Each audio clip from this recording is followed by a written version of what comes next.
طيب يا شباب، خلينا النهاردة نتكلم على ملخص آخر ليسون في شابتر 1 اللي هو بيتكلم عن concentration أو molarity concentration، وبيتكلم عن dilution للsolutions. تمام. طيب ناخد كده مثال معانا. بيقول لنا ايه: What is the mass of calcium chloride required to prepare 500 milliliter of aqueous solution with a concentration of 0.2 molar. طيب مدينا الكالسيوم ب 40 والسي ال ب 35.5. طيب هو دلوقتي عايز ايه؟ عايز الماس بتاع الكالسيوم كلورايد اللي هو بالنسبه لنا سوليد يعني. طيب ومديك الفوليوم بس مديلك بالملي لتر، فانت اول حاجه لازم تحوله لتر. يبقى اول حاجه هنعملها احنا نحول الفوليوم من ملي لتر للتر، ان احنا نعمله تايمز 10 باور نيجاتيف 3، او عايز تعمله ديفايدد باي 1000. اوكي الاتنين صح. تمام. طيب اول حاجه عملناها كده حولنا الفوليوم من الملي لتر لللتر. طيب بعد كده اعمل ايه؟ بعد كده انت محتاج تجيب، بما ان انت عايز تجيب ماس يبقى انت محتاج تجيب النمبر اوف مولز. طيب تعرف تجيب النمبر اوف مولز هنا؟ اعرف اجيبها. هعرف ان انا احط الفوليوم تايمز الكونسنتريشن يدينا نمبر اوف مولز. فبالظبط ده اللي احنا هنعمله. يبقى كده النمبر اوف مولز بتاعت الكالسيوم كلورايد عباره عن الكونسنتريشن في الفوليوم، يعني 0.2 في 0.5 تطلع معانا 0.1 مول. كده انا جبت ايه؟ النمبر اوف مولز. طيب هو انا كنت عايز ايه؟ انا كنت عايز الماس، يبقى انا كده محتاج اجيب المولر ماس بتاعت الكالسيوم كلورايد. طيب فالمولر ماس بتاع الكالسيوم كلورايد من الحاجات اللي هو مديها لي هيبقى عندك 110 طبعا جرام اوفر مول. تمام. طيب كده احنا جبنا خلاص المولر ماس ومعانا نمبر اوف مولز. اول قانون خدناه في شابتر 1 لما قلنا ساعتها ان احنا عندنا النمبر اوف مولز ايكوال ماس اوفر مولر ماس. هنا معاك المولر ماس ومعاك النمبر اوف مولز وعايز تجيب الماس، يبقى ايه؟ تعملهم تايمز بعض، يعني تقول 0.1 تايمز 110 تطلع معانا 11 جرام. وكده احنا خلصنا السؤال ده. طيب في قانون تاني هو مش موجود نصا في كتابك، بس هو يعني هو اصلا بالمنطق بتاعه. طيب القانون ده بيقول لك ايه؟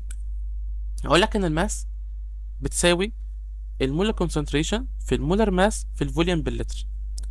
طيب هو مش موجود عندك بس انت هتستخدمه ليه؟ اصل هو الفكره كلها في ايه؟ الفكره كلها ان هو شال لك بس النمبر اوف مولز.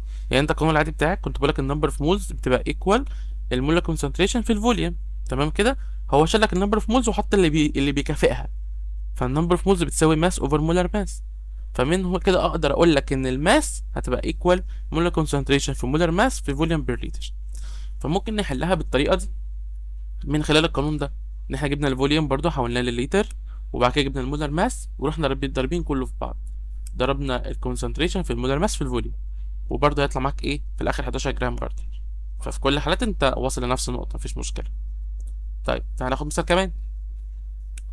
بيقول لك ايه برضو: what is the mass of sodium carbonate required to prepare 500 milliliter of 1 molar solution. ومديها ال Na ب 23 والO ب 16 والكربون ب 12. طيب برضو نفس الخطوات. اول حاجه هاخد الفوليوم احوله لليتر، ماشي، واخد المولر ماس بتاعت الصوديوم كربونات تطلع معانا 106 جرام اوفر مول. تمام. طيب نشتغل بقانون التاني على طول عادي، وزي ما اتفقنا عايز تجيب النمبر اوف مولز وتكمل بقانونك عادي، دي صح ودي صح مفيش مشكله. تمام. طيب لو خدنا قانون الحصه كنا بنتكلم عليه ده، يبقى هقول بالنسبه لي ان الماس بتساوي الكونسنتريشن في المولر ماس في الفوليوم بير لتر. يعني اقول 1 تايمز 106 تايمز هاف. الكلام ده كله يبقى ايكوال كام؟ ايكوال 53 جرام. تمام. برضه عايز تحل بالطريقه التانيه مفيش مشكله، الاتنين واحد هيدوك نفس الحل في الاخر. طيب ندخل بقى على الدايليوشن. هنا بيقول لك ايه؟ طبعا قانون الدايليوشن عشان اللي مش فاكره كان ام في في ايكوال ام داش في داش. تمام. طيب هنا بيقول لك ايه؟ الفوليوم بتاع الووتر اللي هيبقى added to 0.8 solution to produce 400 milliliter of 0.2 mole 0.2 molar solution. What is the volume of water added؟ طيب هو كده عايز ايه؟ عايز الفوليوم بتاع الووتر. باش امشي زي ما انت عادي خالص، اكتب قانونك عوض فيه. ماشي. يعني احنا كل اللي هنقول دلوقتي ايه؟ ام في في ايكوال ام داش في داش. طيب من السؤال اللي واضح كده عندنا ان ال 0.8 دي هي الام. طبعا الام بس والفي بس دول هما اللي قبل الدايليوشن، والام داش والفي داش دول بعد الدايليوشن. فمعنى كده ان ال 0.8 دي هي المولاريتي بتاعته قبل ما يحصل له دايليوشن. ماشي. قالك to produce 400 ملليلتر. to produce يعني انتج 400 مللي. معنى كده ان الفي داش هي 400 مللي. تمام. طيب وال 0.2 دي كده الام داش. فلو جينا عوضنا فهنقول كده ان احنا عندنا الام ب 0.8، الفي مش عارفينها، الام داش ب 0.2 والفي داش ب 400. طيب طبعا من الكلام ده خلاص نعرف نجيب الفي بكام، فهتلاقي الفي ايكوال 100. طيب هو كان عايز الفي؟ لا، هو كان عايز ايه؟ الفوليوم اوف ووتر. طيب الفوليوم اوف ووتر هي بالنسبه لك الفاينل فوليوم ماينس الانيشال فوليوم، اللي هو الفي داش ماينس الفي. فعشان تجيب الووتر الفوليوم بتاعت الووتر هتقول في داش ماينس في، يعني عندك هي 400 ناقص 100 تطلع 300 ملي لتر. وده كان سؤال. طيب ناخد مثال كمان. عايز الفوليوم بتاع الووتر برضو، ماشي، to be added to a solution with a concentration of 1.5 molar. معنى كده ان دي الام، ماشي، of sodium carbonate to obtain 1 لتر. obtain 1 لتر يعني خلاص ده كده هو خلاص هيتكون 1 لتر، يعني معنى كده ال 1 لتر دي هي بالنسبه لنا الفي داش، ماشي، of solution in which every 10 milliliter contain 0.53 جرام of solid. المعلومه دي نعرف نجيب منها ايه يا باشا؟ مشينا شويه هنا بيقول لك ان كل 10 ملليلتر فيهم 0.53 جرام من السوليد. اه طب هو قال لك ان هو عمل ايه؟ قال لك obtain 1 لتر، صح كده؟ طب ما ال 1 لتر ده فيه كام ملي لتر؟ فيه 1000.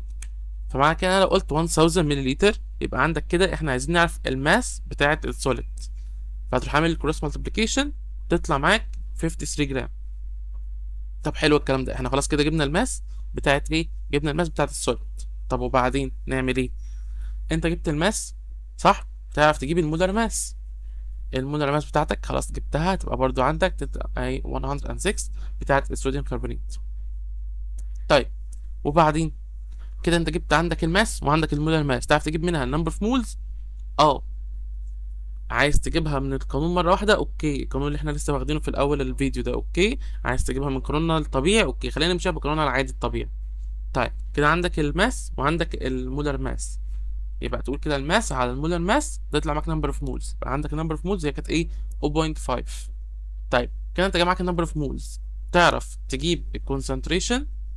اه اعرف اجيب كونسنتريشن، هيبقى النمبر اوف مولز اوفر الفوليوم بير لتر. طب ما هو بيقول لك ان الفوليوم بير لتر تبقى ايكوال 1 اصلا، يبقى معنى كده ان الكونسنتريشن هو بالنسبه لك مولز على الفوليوم، يعني 0.5 على 1 ايكوال 0.5. يبقى انت كده جبت ايه؟ جبت كونسنتريشن اللي هي بالنسبه لك الام داش. خلاص كده الموضوع بقى بسيط، كده تعرف ايه؟ تبدا ان انت تكمل قانونك عادي خالص. هتقول ام في ايكوال ام داش في داش، صح كده؟ طيب والام عندك ب 1.5 والفي احنا مش عارفينها، الام داش 0.5 انت لسه جايبها والفي داش ب 1، فتعوض يبقى معاك الفي. جبت الفي طلعت معاك ايه؟ 0.33 لتر. طيب هو كان عايز الفي؟ لا، هو كان عايز ايه؟ الفوليوم اوف ووتر. واتفقنا الفوليوم اوف ووتر هي بالنسبه لك الفوليوم الفاينل ماينس الانيشال، يعني تقول عندك كده 1 ماينس 0.33 هتبقى ايكوال 0.67 لتر، وده كده هو الفوليوم اوف ووتر. وكده احنا خلصنا شابتر 1، وان شاء الله تكون الدنيا بقت تمام معاكم في حته الكونسنتريشن والدايليوشن بعد الفيديو ده، واشوفكم على خير ان شاء الله في فيديو جديد.